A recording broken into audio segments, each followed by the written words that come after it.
mean, aside from the fact that you're a multimedia force and birthday boy pa, you are looking fresh today. Thank you so much. Walang tulog, pero dapat pa naman. Halata ba na walang tulog?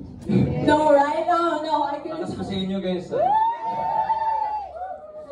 Alright, what does it feel seeing all of this exhibition with the work that you've done? Medyo crazy na sabi sa akin ni Ate Caressa a while ago that all of this happened this year.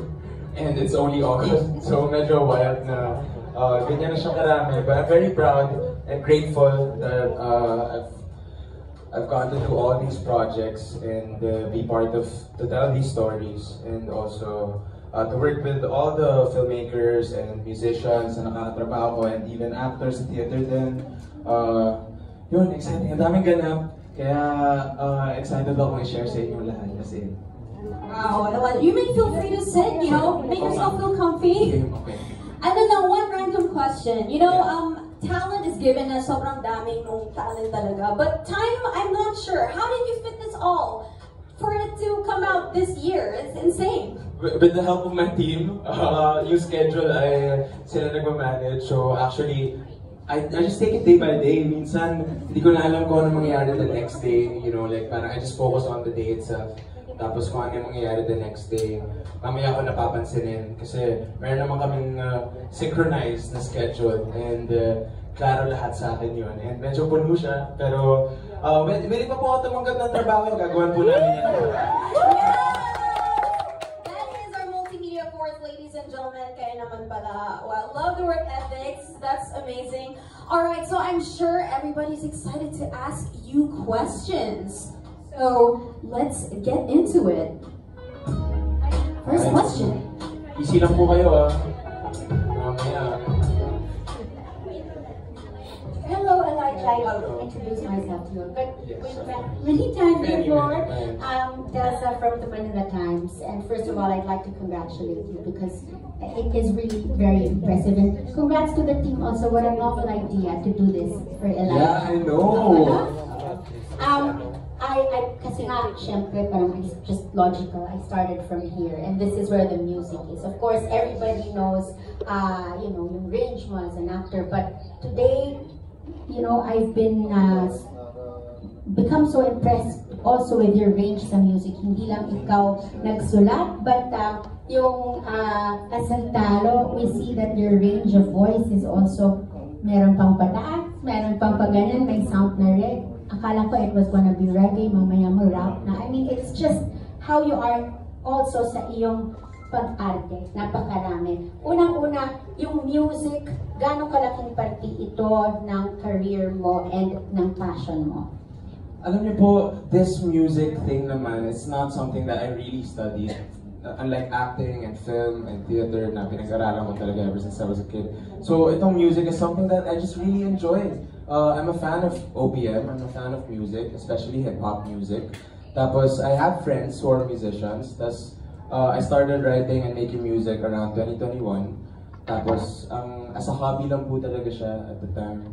Pero through a friend, nilink niya ako sa UMG, the label. Tapos apparently the label liked my music, so sila nag-handle ng music career right now, and they've been very supportive. We actually just shot a music video directed by Direk Dan Villegas, shot by Malay Javier, and a bunch of cameos na napakiusapan kung mag-cameo sa video of Joseph K, and we're releasing that on September 5.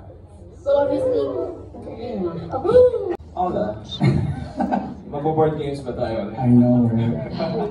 No, parang nakikinig lang ako sa'yo with all the questions kanina. Parang, grabe naman tayo ginagawa. Ano yung ginagawa in movies, ano yung ginagawa in music, still, you have TV shows pa, parang, buti hindi ka na-burnout? Thankfully, yeah, wala pa tayo doon, and hopefully it doesn't come. Pero I think I'm ready. Honestly, will you ever be ready for a burnout? I feel like it. Kasi madami na rin ako na kausap ng mga artista who have gone through the burnout phase. And dahil nga yung feeling ko, dahil yun lang yung ginagawa nila, but I have the opportunity to make music also on the side.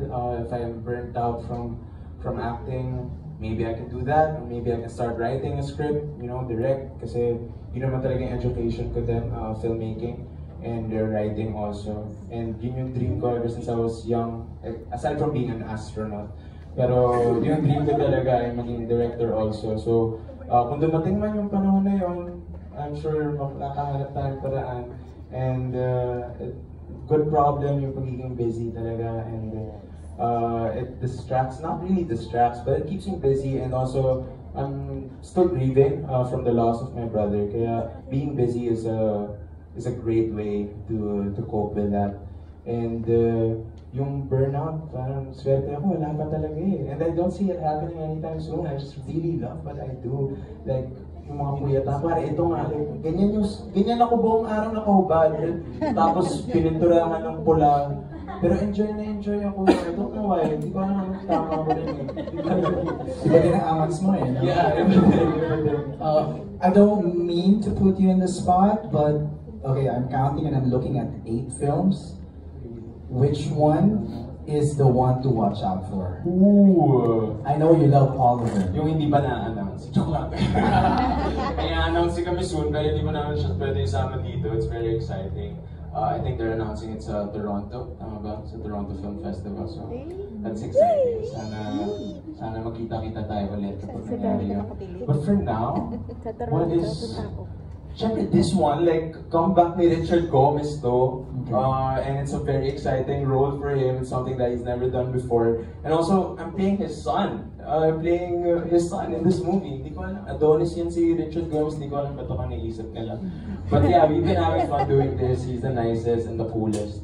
And it's not like anything that pinapalabas nowadays. We're trying to do a Filipino Western.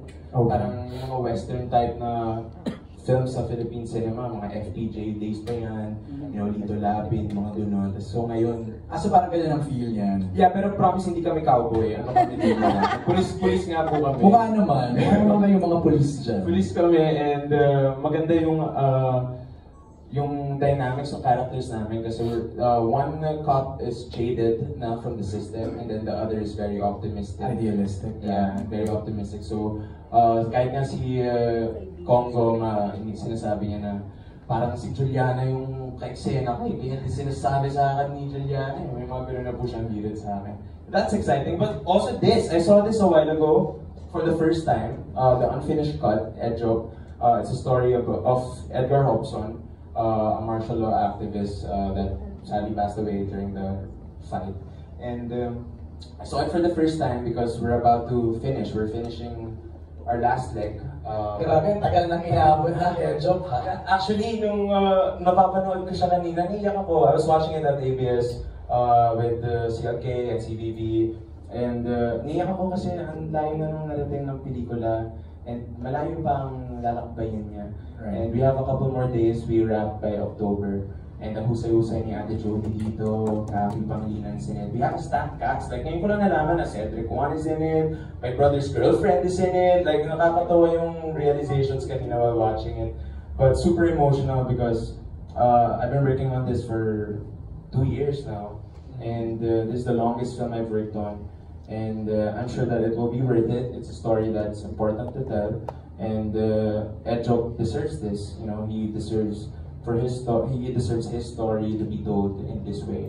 Any of these movies making it to the Metro Manila Film Festival? I don't know if I can say it. Wala. Yung tingin mo na may pause.